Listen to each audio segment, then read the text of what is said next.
जो घटना हुई है उसकी पूरी चौकसी होनी चाहिए। दुर्भाग्यवश जो वहाँ श्रद्धालु गए थे उनकी उसमें मौत हो गई, और जिस तरह से ये हमला था कहीं ना कहीं इसकी पूरी तरह से जांच होगी। मुझे ऐसा लगता है कि देश के प्राइम मिनिस्टर बार बार कहते हैं कि मैं 56 इंच की छाती रखता हूँ, लेकिन दिखने में तो कहीं भी नहीं आती वो 56 इंच की। जब महिला अत्याचार होता है या ऐसी घटनाएं होती है तो मुझे ये कहना है कि इसकी पूरी जांच चौकसी होनी चाहिए। लोग इसलिए आंदोलन कर रहे हैं क्योंकि लोग परेशान हैं कि जिस तरह से आतंकवाद का हमला होता है, ये देश के ऊपर हमला होता है तो लोगों को अच्छा नहीं लगता है, लोग इसके विरोध में खड़े होते हैं। और जिस तरह से श्रद्धालु वहाँ पे दर्शन लेने के लिए गए थे तो दुर्भाग्यवश ये घटना हुई है। तो मैं समझती हूँ कि इस मामले में पूरी जानकारी होगी, उसके ऊपर कार्रवाई होनी चाहिए और आने वाले दिनों में ऐसी घटना ना हो, इसके ऊपर आने वाले दिनों में सोचना चाहिए। वर्षा ताई, एक धारावी से जुड़ा प्रश्न है। धारावी में सर्वेक्षण चल रहा था, लेकिन धारावी बचाव समिति की ओर से उस सर्वेक्षण को रोकने की मांग की गई, तो उस सर्वेक्षण को धारावी पुनर्विकास प्रकल्प के सीईओ द्वारा फिलहाल रोकने की मांग को पूरी की गई है। क्या कहना चाहेंगे इस पर? देखिए, मैं यही कहना चाहूँगी कि पहले तो हमारे लोगों का इसको विरोध है, क्योंकि सर्वेक्षण जो कर रहा है वो प्राइवेट लिमिटेड कंपनी है जो अडानी के माध्यम से चल रही है। उसके प्रमुख करके जो हमारे एक्स पुलिस स्टेशन के सीनियर थे वो वहाँ घूमते हैं।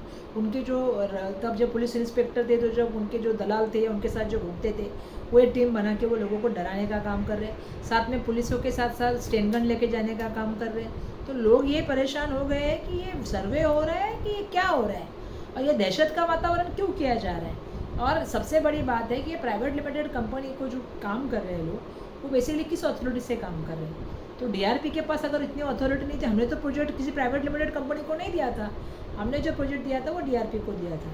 तो हम किस पे भरोसा करें? कल अगर प्राइवेट लिमिटेड कंपनी हमको अपात्र करेगी तो हम किसके पास जाएँ? तो ऐसे सब हमारे सवाल है और उसके जवाब उनके पास नहीं है। वो लोगों को कॉन्फिडेंस में लेना ही नहीं चाहते। जितने पुलिस ऑफिसर हैं, जितने वहाँ के गुंडे हैं, जितने वहाँ के दलाल हैं, उनको लेके साथ में काम करना चाहते हैं और लोगों का उन पर भरोसा नहीं है जो लोग घूम रहे हैं अभी। तो इसमें हम क्या कर सकते हैं? तो लोग समझ, हमारी कहना यही है, जैसे मैंने आज भी एक मुद्दा देखा है कि धारावी के लोगों पे और शिफ्ट करने की बात कर रहे हैं। हमारा उस चीज़ को विरोध है। हमारा कहना है कि धारावी के लोगों को धारावी में रहना चाहिए। ये जो सब चल रहा है सर्वे, ये सरकारी यंत्रणाओं के माध्यम से होना चाहिए। हम सरकार पे भरोसा करते हैं। हम मुंबई महानगर पालिका को लोकल बॉडी पे भरोसा कर सकते हैं, किसी प्राइवेट लिमिटेड कंपनी पे हम भरोसा नहीं कर सकते। और उनके साथ घूमने वाले जो उनके वर्कर हैं उनके साथ हम भरोसा नहीं कर सकते।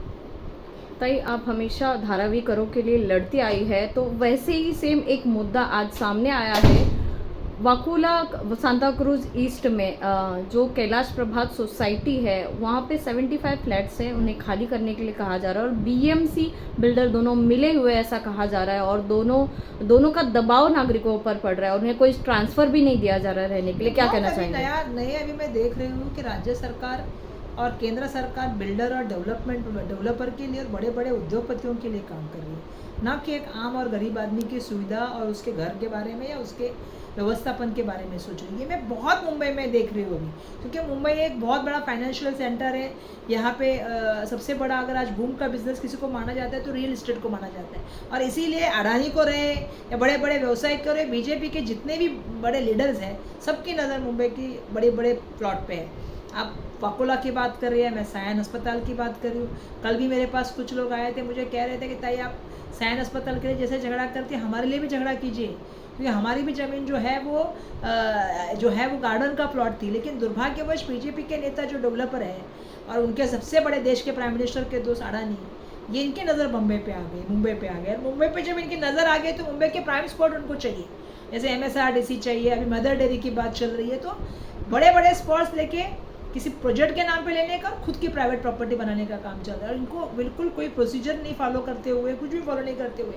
बेसिकली हमारी अपेक्षा क्या है राज्य सरकार से?